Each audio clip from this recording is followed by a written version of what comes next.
माँ सरस्वती को नमन, इस धरा को नमन, समस्त देशवासी को मेरा प्रणाम।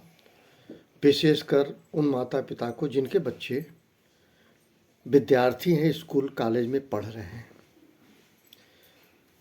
मैं आज आपको फ्यूचर इंडेफिनिट टेंस के बारे में बता रहा हूँ, जिसको फ्यूचर सिंपल टेंस भी कहते हैं। इंडेफिनिट अनिश्चयवाचक, फ्यूचर मतलब भविष्य और टेंस मीन्स काल। तो साधारण रूप से इसमें भविष्य में एक्शन जो होगा, बल्कि ये कहूँ it is use to express an action that will occur in the future. भविष्य में, उसी के संदर्भ में मैं आपको बताना चाह रहा हूँ। बहुत ही व्यवहारिक दृष्टिकोण से, भारी भरकम बातों को मैं नहीं कहूँगा। Future indefinite tense.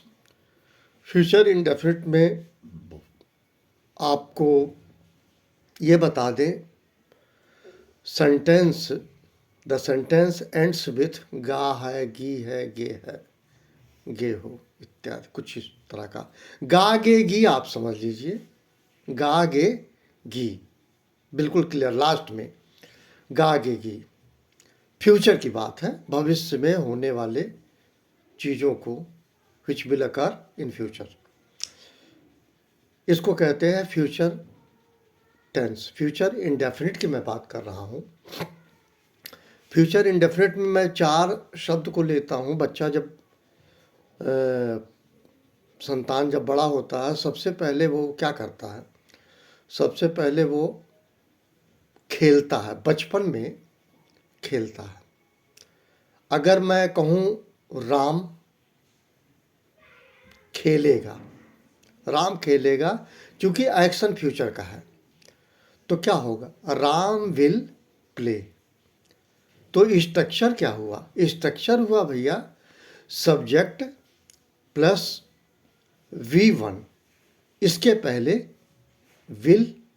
शैल का प्रयोग आज के डेट में प्रासंगिक नहीं है, परंतु जब मैं पढ़ता था 9th-10th में, तो ये कहा जाता था आई वी के साथ शैल का प्रयोग होगा, बाकी सबके साथ विल का प्रयोग होगा।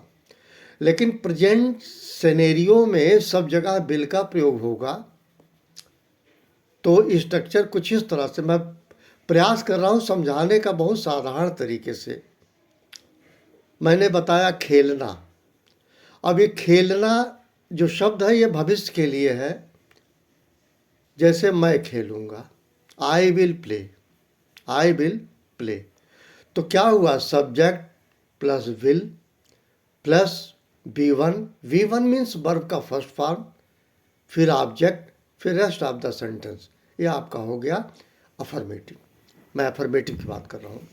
दूसरा एक और लें, श्याम स्कूल जाएगा। Shyam will go to school. 2 हो गया। खेलना हो गया, स्कूल जाना हुआ। लिखना शुरू हो रहा है। राधा एक पत्र लिखेगी। Radha will write a letter. ये हो गया। तुम क्रिकेट खेलोगे, यू विल प्ले क्रिकेट। ये हो गया अफर्मेटिव। अफर्मेटिव का बिल्कुल क्लियर स्ट्रक्चर। अगर आपको बहुत दिक्कत होती हो तो छोटे छोटे बॉक्स बना लीजिए पेन से, और उसी में डालिए सबसे पहले सब्जेक्ट, फिर विल, फिर वर्ब का फर्स्ट फॉर्म, फिर ऑब्जेक्ट, फिर रेस्ट ऑफ द सेंटेंस। ये आपका फ्यूचर इंडेफिनिट का अफर्मेटिव कंप्लीट हो गया। अब आ जाइए फ्यूचर निगेटिव में। वही बातें, राम नहीं खेलेगा, राम विल नॉट प्ले। तो क्या हुआ? जो विल था उसके बाद नॉट लगा दीजिए, और नॉट के बाद V1 लगा दीजिए। तो स्ट्रक्चर हुआ subject plus will plus not plus verb का first form plus object plus rest of the sentence. ये होगा निगेटिव। दूसरा लीजिए, श्याम स्कूल नहीं जाएगा।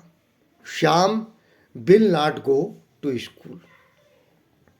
राधा पत्र नहीं लिखेगी, Radha will not write a letter. तुम फुटबॉल नहीं खेलोगे, you will not play football. ये हो गया निगेटिव। जब सेंटेंस कंप्लीट होगा तो आप फुल स्टॉप लगा देंगे। अब आइए इंटेरोगेटिव। इंटेरोगेटिव प्रश्नवाचक है। क्या राम खेलेगा? तो क्या हो गया? Will Ram play. अगर यही कहें क्या राम फुटबॉल खेलेगा, विल राम प्ले फुटबॉल, तो क्या हुआ? सबसे पहले विल का प्रयोग होगा, फिर सब्जेक्ट का प्रयोग होगा, फिर क्या होगा? V1 वर्ब का फर्स्ट फॉर्म, फिर ऑब्जेक्ट होगा, फिर रेस्ट ऑफ द सेंटेंस होगा। ये हो जाएगा आपका इंटेरोगेटिव का स्ट्रक्चर। क्या गीता अपना पाठ याद करेगी? तो क्या होगा? Will Geeta learn her lesson, sign of interrogation. Again, क्या तुम फुटबॉल खेलोगे? Will you play the football, sign of interrogation. क्या मैं स्कूल जाऊंगा? Will I go to school, sign of interrogation. ये हो गया इंटरोगेटिव। अब इंट्रोगेटिव एंड निगेटिव आमतौर पे मैं फिर कह रहा हूँ आप लोगों की किताबों में नहीं पाया जाता। इसको मर्ज कर दिए इंट्रोगेटिव से, इंट्रोगेटिव एंड निगेटिव से। लेकिन इंट्रोगेटिव एंड निगेटिव का सेपरेट एंटिटी आइडेंटिटी ये है कि जैसे आपने इंट्रोगेटिव सेंटेंस किया सब सही है। जब इंट्रोगेटिव एंड निगेटिव होगा तो सब्जेक्ट के बाद आप नॉट लगा दीजिए। हमेशा कंफ्यूजन हो जाता है लोगों को कि नॉट B1 के बाद लगेगा, लेकिन बहुत क्लियर आप जान लीजिए जब आप करेंगे। मैं एक आपको सेंटेंस बोल रहा हूँ। क्या राम फुटबॉल नहीं खेलेगा? Will Ram not play football. क्या सीता स्कूल नहीं जाएगी? Will Sita not go to school. क्या दिनेश अपना किताब नहीं पढ़ेगा? Will Dinesh not read his book. ये हो गया इंट्रोगेटिव एंड निगेटिव। 4 प्रकार के सेंटेंस हर किसी फॉर्म में है, और बार बार मैं बता रहा हूँ प्रत्येक टेंस में 4 फॉर्म होते हैं। Indefinite, continuous, perfect, perfect continuous. और प्रत्येक फॉर्म में 4 सेंटेंस होते हैं। अफर्मेटिव जिसको सकारात्मक कहते हैं, निगेटिव जिसको निषेधात्मक कहते हैं, इंटेरोगेटिव जिसको प्रश्नवाचक कहते हैं, और इंटेरोगेटिव एंड नेगेटिव प्रश्नवाचक एवं निषेधात्मक वाक्य। ये 4 प्रकार के वाक्य होते हैं।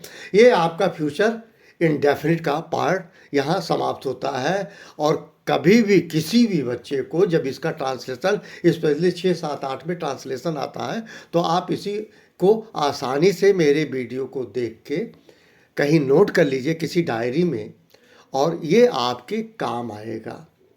मैं बार बार कहता हूँ, आप मुझको पसंद करें ना पसंद करें, आप मुझको कुछ मत समझें। आप सिर्फ ये समझें कि इस व्यक्ति को जो इसने बोला है इसकी ऑथेंटिसिटी अपने बुक में चेक कर लें।